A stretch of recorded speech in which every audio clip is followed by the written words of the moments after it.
Sometimes I think that it's a Herculean task that requires nothing less than the sword of Damocles to cut off my legs to fit me into my Procrustean bed. What did I just say? I just used those words and put them together in a sentence to indicate how we still borrow images from ancient mythology that still inform our speech patterns today. I notice in the classical school where I'm involved, the children still study ancient mythology. It's important because the themes of these myths reoccur in the literature of Western civilization down through the ages.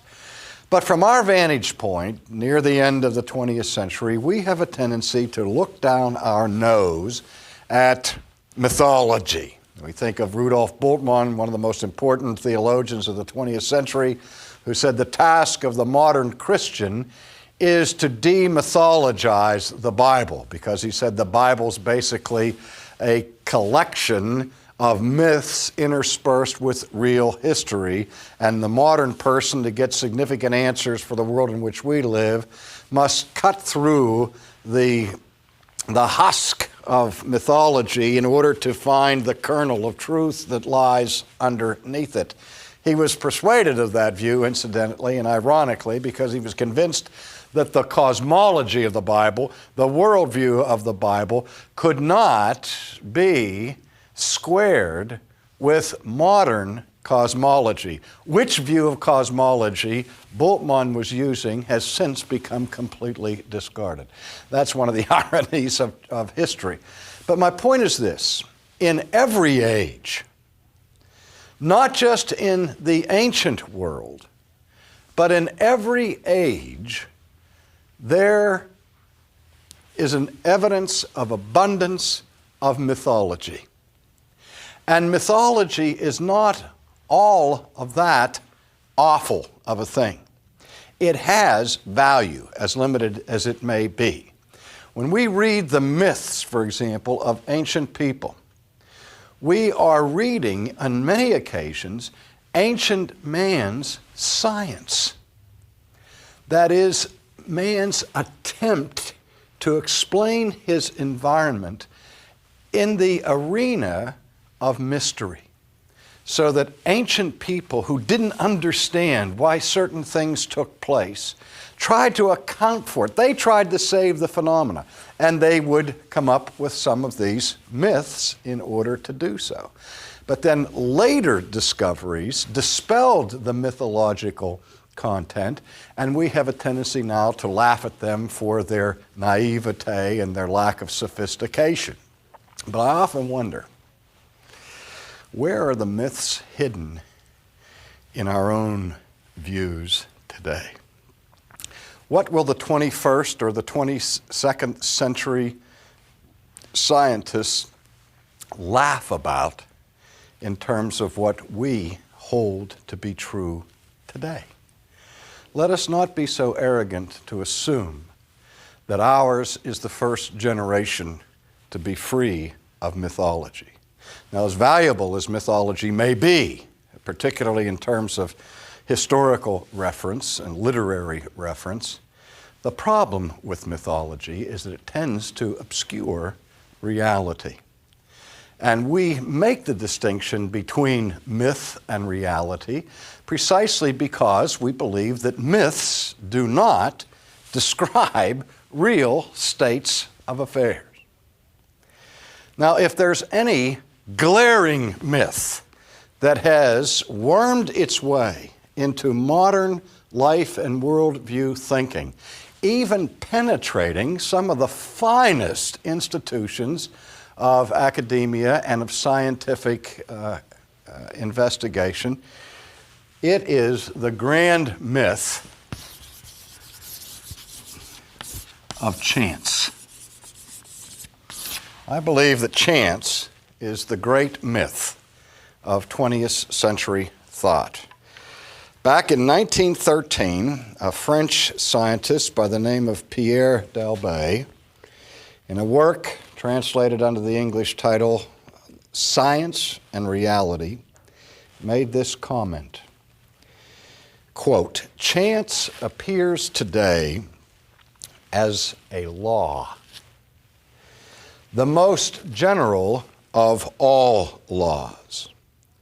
It has become for me a soft pillow, like the one which in Montaigne's words only ignorance and disinterest can provide. But this is a scientific pillow." Chance Delbé called a law, a scientific law, which is a soft pillow for modern thought. I like to think that pillows are most often used for sleep, for purposes of comfortable slumber. I think of the old expression, Homer nodded, the idea being that a great and wise person on a particular occasion slipped into an egregious error and just went to sleep for a second. And we say, when a great man errs, Homer nods. I think of Immanuel Kant before he wrote his revolutionary work on the Critique of Pure Reason, when he said that he was motivated to write this work after reading the skepticism of David Hume, and he said that David Hume aroused him or wakened him from his, quote, dogmatic slumber. Well, I'm convinced that the myth of chance is the soft pillow of our day that has become a soporific. It has caused geniuses to fall asleep at the switch in science. Stanley Yockey, the Roman Catholic cosmologist, remarks about Delbé's viewpoint. He said that chance has become the softest pillow in all scientific history. It serves as a magic tool for making shabby philosophizing a most respectable attitude. This is a sharp critique that Yockey is making here.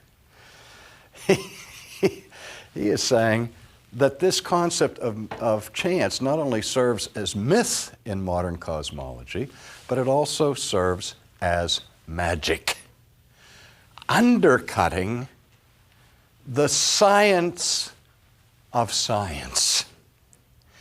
And my concern, which I'm going to elaborate upon, is not only for the danger of this concept in provoking problems for theology, but even more deeply am I concerned about what this does for science. I'm saying if there ever was a time where scientists and theologians need to join hands and stand shoulder to shoulder against a common enemy of truth and a common enemy of reality, it's against the function of this concept in modern cosmology. Arthur Koestler made this comment, quote, "As long as chance rules, God is an anachronism." Let me say it again. As long as chance rules, God is an anachronism.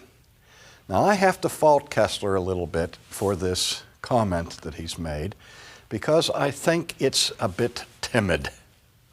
I think that it's an understatement. And I wish that he would have been a little bit more bold in his statement. He says that as long as chance rules, God is an anachronism. I think we understand what he means by that. What he means fundamentally is that the idea of chance coexisting in a universe ruled by a sovereign God is an idea are two ideas that are mutually exclusive. If God is sovereign, there can be no such thing as chance. If chance rules, there really cannot be a sovereign God, and the name or the word God becomes an anachronism that has no place in modern vocabulary. But here's where I think he's been a bit timid. He's saying if chance rules, God is an anachronism. I'm saying that chance doesn't have to rule for God to be an anachronism. All chance has to do to make God irrelevant, to banish God from serious thought, all it has to do is exist. It doesn't have to rule. It doesn't have to be very strong. All it takes is an ounce of it or a milligram of it. All it has to do is exist at all. And God is not only an anachronism, God is finished. Now, why do I say that? I'm saying that if chance exists, God is finished. If there is such a thing as chance that has become a scientific law, then we do have an unbridgeable chasm between science and theology, and something is going to have to give. Now, where this idea of chance becomes so central to the conflict between science and faith is principally at the point of the doctrine of creation. I think we're all aware of the media reports of constant battles that are going on in local communities over what textbooks are going to be used in the public schools, and the debate between creation science and natural science and all of that sort of thing that we've heard about, and the debate over whether this world is of recent origin. Is the earth 6,000 years old, or is the universe 15 to 18 billion years old? Was the universe created in 6 24-hour periods? These are the points that are sharply in dispute. And I'm not, frankly, going to be discussing those to any great length in this series. What I want us to see, however, that the principal target in the debate is this idea, the very idea of creation, the very first assertion that is made in the Old Testament on page 1. In the beginning, God created the heaven and the earth. We may argue for decades about how the creation took place, when it took place, and so on, but the even more fundamental question of all is if it took place. Is there such a thing as creation? Because every atheist understands this. If you can gainsay this concept, Christianity's finished. Judaism's finished. Islam is finished. As the three greatest religions of the world today at least agree that the God who is sovereign is the Creator. We differ about the character of God. We differ about the purposes of God, and so on. But one thing stands in agreement is that there is a God who ultimately is the sufficient and efficient cause for the entire universe. And where chance functions mythologically is chiefly with respect as a substitute or alternative for creation. It is a concept that is appealed to relentlessly to save the phenomenon of the universe without an appeal to theology. That's why some people welcome the entrance of chance into the world of scientific thought. I heard a sermon several years ago where a minister was trying to defend the truth claims of Christianity against these people who were saying that the universe was created by chance. And he had read somewhere the odds against a universe beginning by chance, and he read these figures, and I don't remember what the numbers were. They were astronomical. He said there's 1 over 10 bajillion googolplex possibilities for the world to be created by chance. And then he went on to say how ludicrous it would be to assume such a long shot as an opposition to the idea of creation, and he was trying to comfort his congregation. And he came to the conclusion at the end of his sermon, so we see then that it's mathematically impossible for the universe to have been created by chance. And as I was walking out of the church, he stopped me and he asked me with a kind of enthusiasm, he said, "Well, what did you think?" And I didn't know what to say because I wanted to say nice sermon and go out, and I didn't want to be engaged in a debate with him, but I said, "Well, I think you just gave away the store." He said, "What do you mean?" I said, "Well, 3 things." I said, "The first place, if there's one chance in 10 gajillion googolplexes that the universe took place by chance, and if the time frame for this to happen was infinite and eternal, then it would seem to me that one out of all of these possibilities is going to come up sooner or later in eternity. It's not like there's only one shot for these things to happen." I said, second problem is just a little detail. You said that it's mathematically impossible when you've just given a mathematical possibility, as remote as it may be, in terms of one out of all of these zeros, it's still mathematically possible, you'd have to agree. And he said, yes. I said, and the third question I have is the biggest one. What are the chances that anything can happen by chance? He said, "I don't know what you mean." I said, "The answer is not a chance." I said, "Nothing can happen by chance."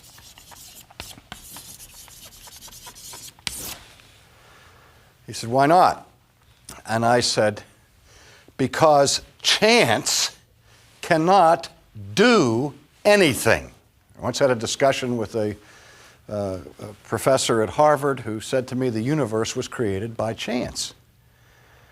And I pushed him a little bit on this, used a coin to illustrate the problem. I said, if I have a 50-cent piece and flip it up in the air, what are the chances that it comes up heads? And he says 50-50. I said, okay, how much influence does chance exert on the flip of the coin?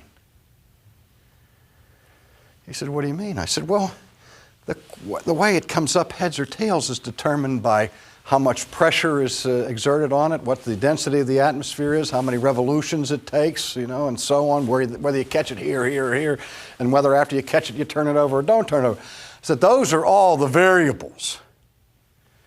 How much influence does chance have? And he still didn't get it. I said, well, look, if you're using the term chance to talk about mathematical possibilities, it's a perfectly useful term. And I'll be talking about that in our next session, about the sense in which the term chance is a meaningful word. But when we ascribe to chance a power to do something, we are saying that chance is something. Now, what is it?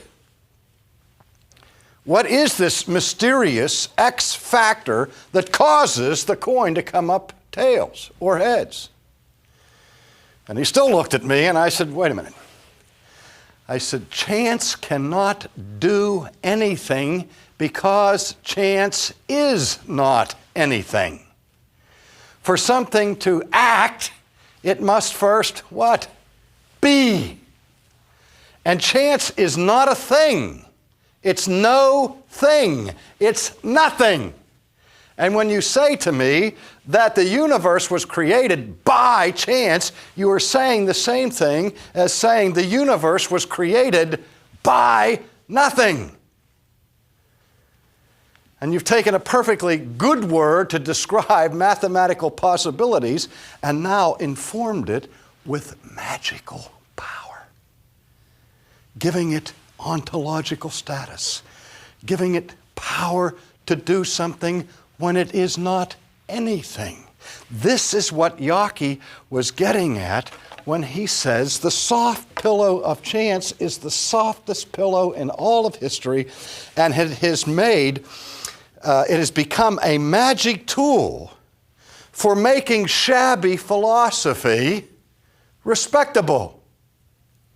Now, I like his selection of words there, where he talks about a magic tool. One of the basic axioms of science and of philosophy is the axiom ex nihilo nihil fit. Out of nothing, nothing comes. In simple language, folks, it means you can't get something from nothing. And I say to my students in theology, if there ever was a time when there was nothing, absolutely nothing, what would there be now? Nothing. If it's true that out of nothing, nothing comes. Oh, the soft pillow is this.